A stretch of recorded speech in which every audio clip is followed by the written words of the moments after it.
Pourquoi est-ce que je fais ces vidéos? C'est parce que je pense qu'il y a certainement beaucoup d'entre vous qui sont salariés, qui ont un rêve, un projet et vous vous demandez comment faire. Donc c'est simple, moi j'étais comme vous et j'ai fait, en fait j'ai agi. Donc je voulais vous expliquer comment est-ce que moi j'ai fait, comment vous allez pouvoir en même temps que moi, enfin avec moi, voir l'évolution de mon parcours. Et donc ensemble on va bien voir comment ça va évoluer tout ça et comment c'est possible en France de devenir entrepreneur, les choses qui sont possibles ou pas de faire. Donc le thème d'aujourd'hui c'est comment passer de employé à entrepreneur. Donc je vais vous expliquer concrètement comment moi j'ai fait et les solutions que j'ai trouvées voilà, pour arriver à mes fins, quoi. Donc pour la plupart d'entre vous qui ont travaillé plus de 5 ans, vous avez le droit normalement à 2 ans de chômage. Le problème c'est que si vous démissionnez, vous n'avez pas le droit à votre chômage est bloqué. Donc il y a quelque chose qui est génial et qui s'appelle la rupture conventionnelle. Donc c'est un accord comme un accord avec votre employeur. Donc si jamais vous arrivez à négocier un départ à l'amiable, ce qu'on appelle un départ à l'amiable ou rupture conventionnelle, donc là c'est parfait, vous avez droit à votre chômage et tout le monde est content et on en reste là. Moi quand je suis arrivée chez Chanel et que j'ai voulu négocier une rupture conventionnelle, clairement, désolée mademoiselle, ça va pas être possible. Si vous n'êtes pas content, vous n'avez qu'à démissionner. Du coup, j'ai compris très rapidement que j'allais pas pouvoir me battre contre une entreprise comme Chanel. Du coup, j'ai démissionné et là vous allez dire, mais Alison, comment as-tu fait? Comment as-tu fait pour du coup débloquer ton chômage? Du coup, je me retrouve sans emploi avec mon chômage bloqué en plein Paris. Donc, ce que j'ai fait, une solution très simple pour débloquer votre chômage, j'ai fait un peu d'intérim en gros. J'ai refait de l'intérim. Il faut savoir qu'à Paris, il y a beaucoup d'agences spécialisées dans la mode, donc ça n'a pas été très compliqué pour moi de retrouver un job. Donc en fait, si vous faites 3 mois, il faut faire 3 mois consécutifs d'heures de travail, et là vous arrivez à redébloquer vos fameux 2 ans de chômage pour lesquels vous avez quand même cotisé pendant 5 ans minimum. Voilà, en gros si vous travaillez plus de 5 ans, vous avez droit à 2 ans de chômage. Donc, en cas de démission, il vous suffira entre guillemets de refaire 3 mois de travail pour débloquer ces fameux droits. Par contre, si vous avez fait une rupture conventionnelle, c'est bon, vous l'avez votre chômage.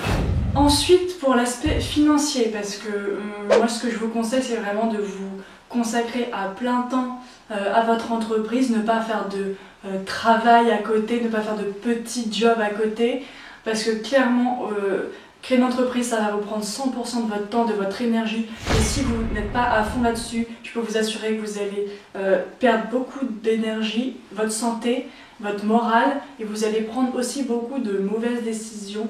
Donc vraiment je vous conseille de vous consacrer vraiment à plein temps dans votre projet. Donc moi concrètement comment j'ai fait? Eh bien c'est simple, je suis retournée chez ma mère. Maintenant je suis une petite Tanguy. Sérieusement, moi j'ai la chance d'avoir des très bons rapports avec mes parents.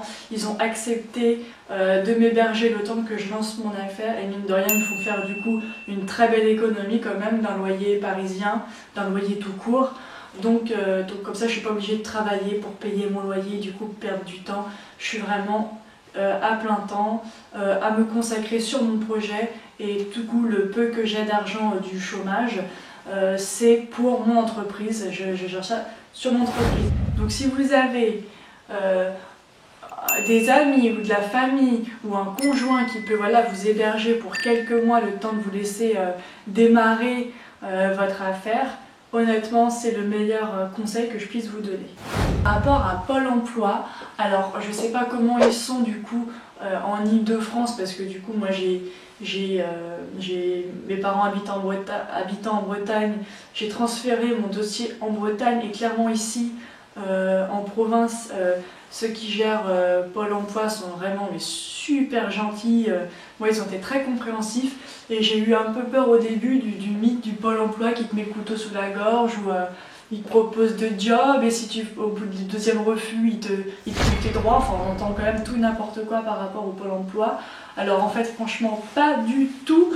Moi, je vous conseille d'être très honnête avec Pôle emploi. Moi, c'est ce que j'ai fait. Ils m'ont appelé pour savoir un petit peu où j'en étais, si je recherchais du travail, tout ça. Et je leur ai dit que j'étais en création d'entreprise. Et là, ils ont tout de suite mis ça sur le dossier, ce qui fait qu'ils ne vont pas vous appeler tous les 2 jours pour savoir si vous cherchez un job, si vous êtes rendu à des entretiens. Vous êtes en création d'entreprise, du coup, ils seront compréhensifs. D'ailleurs, il y a des formations proposées par Pôle emploi que je vous recommande de faire. Je vais vous les mettre là, je vais faire où là, je sais plus, enfin sur les côtés. Il y a des formations géniales proposées par le Pôle emploi que moi j'ai fait, voilà, qui vous accompagnent, qui vous expliquent un petit peu pour ceux qui n'ont jamais fait, voilà, comme moi je suis couturière, donc j'ai jamais fait d'études dans tout ce qui est la gestion, la finance, le business, le management, enfin tout ce que tu veux. Vous avez une foison de formations offertes, payées par Pôle emploi, pris en charge par Pôle emploi et par la Chambre des métiers. Donc je vous mettrai les documents et honnêtement c'est des formations, enfin c'est incroyable le nombre de choses qui est mis à disposition et je vous conseille vraiment d'en faire au moins 3-4.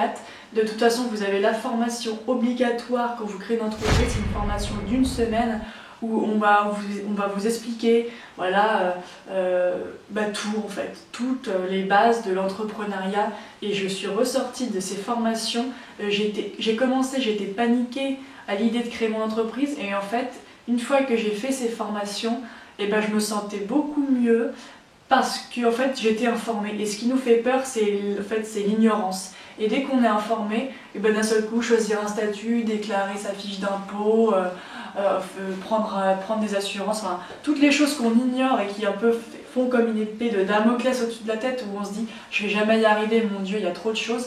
En fait, tu te rends compte qu'une fois que tu es au courant des choses et que tu te formes, tu te rends compte que c'est à la portée de tous, il faut juste se former. Donc vraiment, le deuxième conseil le plus important, c'est formez-vous. Ne partez pas comme ça, tête baissée, en disant je vais me lancer. Avant de déclarer vos statuts, vraiment de vous immatriculer et du coup d'avoir quand même pas mal de courriers, de vous demander si c'est légal, pas légal, enfin plein de choses avant de vous immatriculer. Faites des formations, formez-vous pour savoir quel statut choisir, si vous avez besoin ou pas d'un apport, enfin plein de choses. Comme ça, vous n'allez pas vous jeter à corps perdu sans savoir et faire des bêtises. Donc voilà, c'est la fin de cette première vidéo de cette longue série sur l'entrepreneuriat. Je ferai aussi des vidéos un peu making of sur ma marque, vu que je suis créatrice d'une marque de lingerie qui s'appelle Atelier 1904. Donc j'essaierai de vous faire des petites vidéos de comment ça se passe, des making of, des shootings, enfin tout ce que vous voulez. Il y aura un petit peu tout sur cette chaîne. Il y aura des conseils business, des conseils personnels, coaching, enfin voilà. Ça va englober un petit peu le lifestyle, le mindset, tout ce que tu veux, enfin pour être le meilleur de soi-même. Je vous invite fortement à mettre un pouce vers le haut et à vous abonner. Voilà, c'est important pour le référencement de la chaîne. Si vous voulez m'aider, ce serait gentil. Voilà, gros bisous d'amour.